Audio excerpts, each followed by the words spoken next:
Loretta Lynn, the coal miner's daughter, became a legend in country music through raw talent, relentless ambition, and a voice that spoke for millions. But behind the songs and the accolades lies a story of rivalry, betrayal, and tension with some of the most powerful men in the industry.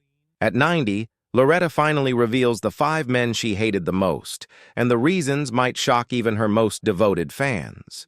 Loretta Lynn's rise to stardom was extraordinary. Born in Butcher Hollow, Kentucky, she grew up in poverty, learning the value of hard work and resilience from a young age.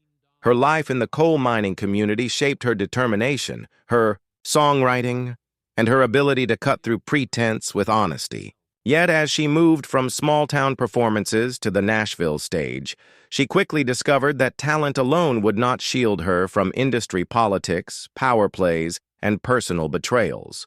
Her first encounters with the men who would later earn her enduring disdain were not necessarily overtly hostile. They often masqueraded as mentorship, collaboration, or professional guidance. However, beneath the surface, these figures sometimes sought to manipulate, control, or undermine her. From disputes over contracts to disagreements about creative control, Loretta faced challenges that tested not only her career, but also her integrity and sense of self. The country music world of the 1960s and 70s was dominated by powerful executives, producers, and managers, mostly men, who held the keys to radio play, touring opportunities, and recording contracts. For Loretta, standing her ground in this male-dominated environment required courage, cunning, and sometimes confrontation. Her willingness to challenge authority, assert her rights, and demand respect often put her at odds with those who underestimated her. These clashes, she now admits, left lasting resentment and shaped her personal and professional worldview. Some of the men on her list were rivals vying for influence. Others were collaborators whose betrayal stung the most. In several interviews, Loretta hinted that certain executives attempted to dictate the direction of her music, downplay her creative input, or marginalize her in favor of more commercially convenient artists. She had to fight not just for chart-topping hits, but for control over her own story and artistic vision. The tension wasn't limited to the boardroom or recording studio. Touring, promotional events, and public appearances often amplified conflicts. Loretta recalls moments when men publicly questioned her ability, challenged her authority, or attempted to sabotage opportunities for advancement. These experiences were not just frustrating, they were deeply personal, leaving emotional scars that persisted for decades. Despite these challenges, Loretta Lynn emerged victorious. She refused to compromise her voice, her lyrics, or her integrity. Hits like Coal Miner's Daughter and You Ain't Woman Enough became anthems not just of her talent, but of her resilience in the face of systemic adversity. Yet even as she celebrated success, the memories of manipulation, disrespect, and betrayal remained vivid, ultimately leading to her decision to speak openly about the 5 men she hated the most. By revealing these names at 90, Loretta offers fans more than gossip. She provides a raw, unfiltered glimpse into the struggles faced by women in country music, the courage it took to survive, and the personal toll exacted by betrayal. This chapter of her life underscores a critical truth. Behind the glamour, fame, and accolades, even icons like Loretta Lynn navigated a world rife with conflict, rivalry, and unspoken resentment. As Loretta Lynn's star began to rise, the challenges she faced became sharper, and certain figures in the industry made their influence and hostility painfully clear. The first 2 men on her list weren't just obstacles. They represented a system designed to control and suppress voices like hers. The first man, an influential Nashville producer, wielded enormous power over recording sessions, radio play, and career trajectories. Initially presented as a mentor, he quickly demonstrated a pattern of manipulation. Loretta recalls being pressured to change lyrics, alter melodies, and conform to industry expectations that diluted her authentic voice. While others might have complied, Loretta's stubborn commitment to truth in her songs created friction. Every suggestion of compromise felt like a personal attack, a denial of the story she had lived and wanted to share with her audience. This producer's tactics were subtle, yet pervasive. He would compliment her publicly, only to undermine her privately, suggesting she was difficult or overly ambitious. Such duplicity spread through the industry, creating rumors and making collaborations with other artists fraught with tension. Loretta's refusal to bow to these pressures often made her a target for professional marginalization, yet it also strengthened her resolve. She learned early that maintaining creative control was non-negotiable, even when it risked alienating powerful figures. The second man, a rival musician turned executive, posed a different challenge. Unlike the producer, his opposition was rooted in jealousy and competition. He resented Loretta's rapid rise and her ability to command audiences with songs that spoke to real women's experiences. Behind closed doors, he attempted to sabotage tours, influence radio programmers, and cast doubt on her reputation. Loretta describes moments when deals that should have been straightforward suddenly stalled. Contracts were renegotiated under dubious pretenses, and promoters were subtly persuaded to favor other artists. These early betrayals weren't just business decisions, they were deeply personal. Loretta's fiery spirit and authenticity had earned her both admiration and envy, and these men made it clear that success would come at a cost. She had to navigate a labyrinth of power dynamics while staying true to her music, a balancing act that required courage, strategy, and often sheer defiance. Yet even amidst conflict, Loretta's resilience shone through. She leaned on her family, her close-knit support system, and her unwavering belief in her own talent.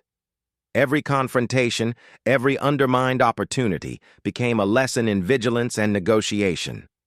By refusing to let these men dictate her path, she carved out a career that remained both commercially successful and personally authentic. Fans who only knew Loretta as the coal miner's daughter often overlooked the battles she fought behind the scenes. These first two men, once considered gatekeepers and allies, left lasting impressions that fueled both anger and determination. Their actions shaped her approach to the industry, teaching her to recognize manipulation, anticipate rivalry, and stand firm when her principles were challenged. By confronting these early adversaries, Loretta set the tone for the rest of her career. She learned that fame brought admiration, but also resentment, and that even within the close-knit world of country music, treachery could lurk behind smiles and handshakes. These experiences laid the groundwork for the remaining names on her list, figures whose influence, betrayal. By the height of her fame, Loretta Lynn had earned accolades, millions of fans, and a voice that defined a generation. Yet even at the pinnacle of success, betrayal found her, this time from figures whose influence should have been allies, not adversaries. The third man on Loretta's list was a powerful record label executive who held sway over distribution, radio play, and television appearances. While publicly supportive of her success behind closed doors, he frequently sought to diminish her influence. Loretta recounts being pressured to release songs she didn't believe in and to conform to marketing strategies that misrepresented her artistry. The executive often dismissed her input, treating her not as a creative force but as a commodity to be shaped for maximum profit. Loretta's defiance in these situations was both daring and risky. Challenging someone with such authority could, and did, lead to delays in album releases, cancellations of promotional opportunities, and tension with other artists. Yet she refused to compromise the authenticity of her music. Tracks that reflected her lived experiences, from the struggles of working-class women to the realities of love and heartbreak, became her signature precisely because she resisted this manipulation. The fourth man, a prominent fellow musician, was even more personal. Their rivalry extended beyond competition for awards or charts. It became a battle of reputation and influence. This man, once a collaborator, reportedly spread rumors, attempted to sway promoters, and undermined Loretta's credibility in social circles and industry circles alike. According to interviews and insider accounts, his actions were motivated by envy and the belief that a woman's success should be tempered, even diminished. These betrayals cut deeply because they came from those who shared the stage and the struggles of the industry. Where she expected mentorship, guidance, or collaboration, Loretta found manipulation, exclusion, and sabotage. These experiences illustrate the often unseen sexism and power dynamics of the country music world, a world where success could invite admiration but also resentment and deliberate attempts to curtail influence. Despite these challenges, Loretta's response was remarkable. She leaned into her work, using her songwriting as both armor and weapon. Every lyric, every hit, became a statement of independence and resilience, a way to reclaim control over her story. Behind the scenes, she carefully navigated industry politics, refused to let false narratives define her, and cultivated loyal allies who supported her vision and protected her interests. These middle years of her career were defining. While the first two men had taught her caution and vigilance, the third and fourth demonstrated that betrayal could come from those with the most power and proximity. Yet these challenges also reinforced Loretta's determination, sharpened her instincts, and strengthened her resolve. She emerged not just as a performer, but as a formidable strategist who understood both the artistry and the politics of her world. By confronting these betrayals head-on, Loretta Lynn solidified her position not only as a legendary musician, but as a woman unwilling to let manipulation, envy, or exploitation define her career. The final man on her list, as we will reveal, represents perhaps the deepest personal wound, a story that intertwines betrayal with heartbreak and a lesson about trust in the harsh spotlight of fame. After a lifetime in country music, Loretta Lynn's story is one of triumph, but also of betrayal. At 90, she finally named the fifth man she hated the most, a figure whose actions cut deeper than any professional slight and left a mark on her personally and professionally.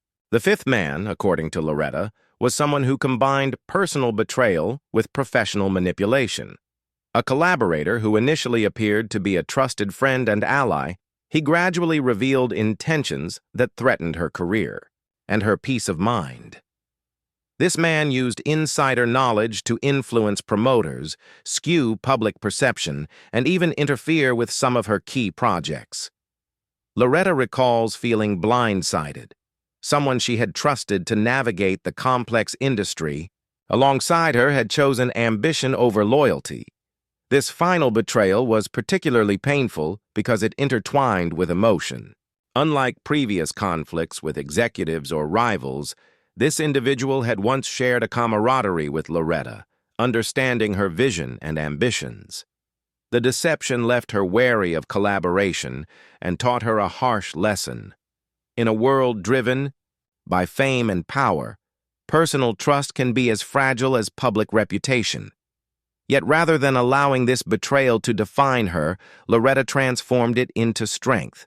By confronting all five men, through distance, assertiveness, and candid revelation, Loretta regained control of her narrative. She refused to let secrecy, manipulation, or jealousy diminish her legacy. Each confrontation reinforced her understanding of industry politics, the importance of self-advocacy, and the necessity of surrounding oneself with trusted allies. Fans may have only seen the glamorous stage performances and heartfelt lyrics, but behind the scenes, Loretta's resilience was what sustained her career for decades. Even as she reflects at 90, Loretta emphasizes that these men did not define her. They were obstacles that highlighted her determination and courage. Her music remained uncompromised, her voice stayed authentic, and her influence grew stronger. Songs that addressed empowerment, struggle, and female experience became testaments not just to her artistry, but to her capacity to rise above adversity. Her revelations are more than personal grievances. They are lessons for anyone navigating a world rife with competition and manipulation. By naming the 5 men she hated, Loretta offers insight into the challenges faced by women in male-dominated industries, the courage required to stand one's ground, and the importance of maintaining integrity when confronted with betrayal. Ultimately, Loretta Lynn's story is one of triumph over adversity. Fame, fortune, and accolades tell only part of the story. The hidden battles, the betrayals, and the resilience she demonstrated are what truly shaped her legacy. At 90, she stands as a woman who not only changed country music, but also modeled strength, independence, and unwavering authenticity. Fans remember the music, but those who hear her story understand the battles that forged the Queen of Country, a woman who refused to let anyone dim her light, no matter how powerful they seemed.